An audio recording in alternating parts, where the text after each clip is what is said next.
Hello बच्चों, आज हम आपको सिखाएंगे त्रिकोणमिति का फॉर्मूला। चलिए स्टार्ट करते हैं। अब यहाँ पे देखिए, ये हमने पहले से लिख के रख लिया है ताकि ज़्यादा टाइम वेस्ट ना हो। तो चलिए स्टार्ट करते हैं। यहाँ देखिए, साइन 0 डिग्री का मान क्या होता है? 0। साइन 30 डिग्री का मान क्या होता है? 1/√2। साइन 45 डिग्री का मान क्या होता है? 1/√2। और साइन 60 डिग्री का मान क्या होगा? √3/2। और साइन 90 डिग्री का मान होता है 1। अब हम कॉस का निकालेंगे, तो कॉस का कैसे निकालेंगे? चलिए यहाँ से हम स्टार्ट करेंगे। जैसे कि यहाँ पे 90 डिग्री का है ना, तो यहाँ पे कॉस 0 डिग्री का मान होगा। ठीक है, तो यहाँ पे देखिए, हम कॉस 0 डिग्री का मान क्या होगा? 1।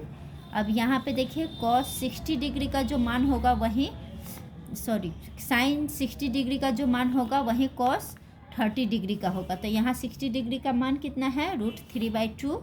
तो यहाँ पे कॉस 30 डिग्री का मान होता है √3/2। अब देखिए, यहाँ 45 का, दोनों का ही 45 का है, तो यहाँ पे हम 1/√2 ही लिखेंगे। दोनों का सेम ही होता है 45 का। अब हमें क्या करना है? अब हमें cos 60 डिग्री का मान निकालना है। तो हम क्या करेंगे? यहाँ पे देखेंगे कि साइन 30 डिग्री का मान कितना है। तो साइन 30 डिग्री का मान कितना है? 1/2। तो हम यहाँ पे 1/2 लिख दिए। अब देखिए, हमें साइन 90 डिग्री का मान कितना है? 1। तो हम देखेंगे कि 1 है, तो हमें cos 90 डिग्री का मान कितना होगा? 0।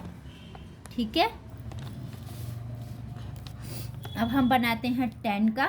tan का होता है, tan 0 डिग्री का मान 0 ही होता है। tan 30 डिग्री का मान 1/√3 होता है। tan 45 डिग्री का मान 1 ही होगा। और tan 60 डिग्री का मान √3 होता है। और tan 90 डिग्री का मान अपरिभाषित होता है। ठीक है, अब हम क्या करेंगे? जैसे tan का हो गया, अब हम cot का निकालेंगे। तो cot में क्या होता है कि इसका उल्टा हो जाता है। तो हम यहाँ से स्टार्ट करेंगे। जैसे tan 90 डिग्री का मान है ना, तो यहाँ पे 0 डिग्री का मान कितना होगा? यहाँ पे अपरिभाषित होगा cot का। अब यहाँ पे देखिए, tan 60 डिग्री का मान कितना है? √3। तो हमें cot 30 डिग्री का मान कितना होगा? √3, क्योंकि हम इधर से स्टार्ट कर रहे हैं। और यहाँ पे देखिए, cot और tan 45 डिग्री का मान 1 ही होता है। ठीक है, अब हमें क्या करना है? अब हमें ये देखिए, अब tan 30 डिग्री का मान 1/√3 है। तो हमें cot 60 डिग्री का मान होगा 1/√3। अब देखिए, यहाँ पे क्या है? tan 90 डिग्री का मान अपरिभाषित है, तो यहाँ पे नहीं।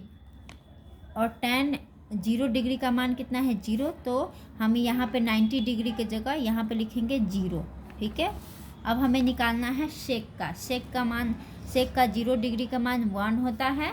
और सेक 30 डिग्री का मान हो रहा है 2/√3। और सेक 45 डिग्री का मान होता है √3। और सेक 60 डिग्री का मान होता है 2। और सेक 90 डिग्री का मान अपरिभाषित होता है। ठीक है, अब हम फिर क्या करेंगे? ये सेक का हो गया, और सेक इसका क्या होगा? अब इसका हम उल्टा कर देंगे, क्योंकि सेक का फॉर्मूला ही होता है ऐसे ही। तो हम क्या करेंगे? यहाँ से स्टार्ट करेंगे। अब देखिए, कॉसेक का क्या होगा? कॉसेक 0 डिग्री का मान हमें होगा अपरिभाषित। ठीक है, और यहाँ पे 60 डिग्री का हो, यहाँ पे 30 डिग्री का, तो यहाँ पे 2 होगा। ठीक है, अब हमें क्या करना है? 45 डिग्री का, यहाँ पे √2 है, यहाँ पे भी √2 ही होगा। ठीक है, अब ये देखिए, सेक 30 डिग्री का मान कितना है? 2/√3। तो हमें कॉसेक 60 डिग्री का मान होगा 2/√3। ठीक है, अब देखिए, सेक 0 डिग्री का मान 1 है, तो यहाँ पे हमें होगा कॉसेक 90 डिग्री का मान 1 होगा। ठीक है, आप ऐसे लिखते चले जाइएगा, आपको बहुत ही आसानी से ये फार्मूला याद हो जाएगा। एक बार करके ज़रूर देखिएगा। अगर आपको ये वीडियो अच्छी लगी हो तो लाइक और शेयर ज़रूर कीजिएगा। अगर आपको कुछ समझ में ना आए तो आप कमेंट करके ज़रूर पूछिएगा। ठीक है।